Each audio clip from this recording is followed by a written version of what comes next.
Up to 150 million Americans use the social media app TikTok.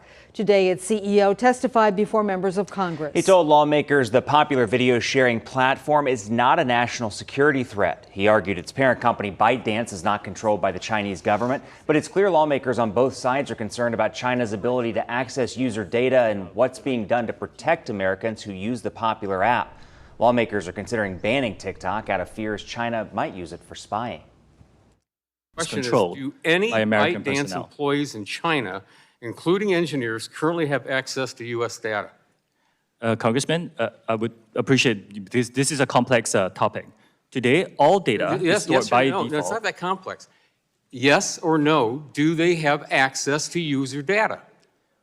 After Project Texas is done, the answer is no. Project Texas moves U.S. users' data to servers maintained and owned by Oracle in Texas, but some lawmakers say it's not enough. The federal government has banned TikTok from all of its devices. Well, the future of TikTok is in limbo. Content creators are looking ahead to help keep their platforms alive. Carlos Flores spoke with one local TikToker about how the app has propelled his career and where he goes from here. Carlos.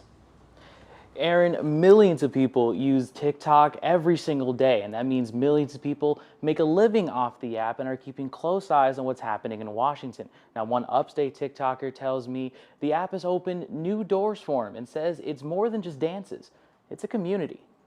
Antonio Milian started making content for TikTok more than a year ago. He was an Afro-Puerto Rican, which is a Congolese word. We need to thank this woman right here. Instead of dancing and following trends, he educates and has earned a big following doing so. My content ranges from history, science, cultural things. And it's really cool because I never expected it to be what it is today. I started off with 0, and a year and a half later, I'm at 266,000 followers. So I assume at least 266,000 people like what I have to say. As his platform started to grow, he still kept his full-time job, but realized that he could make good money through the app.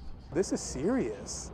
Like, there are people that make good money doing this. He also heard the concerns from lawmakers and believes taking away TikTok will do nothing but hurt millions. I thought it was absolutely ridiculous, and the app doesn't do anything that other apps don't do. You know, as far as data collection and things like that, the only difference is the app is not based in the United States. And while he waits to find out the future of TikTok, he's encouraging other people on the platform to spread their following before it's too late. If TikTok has taught us anything, it's not to put your eggs in one basket as a content creator or as an influencer or whatever.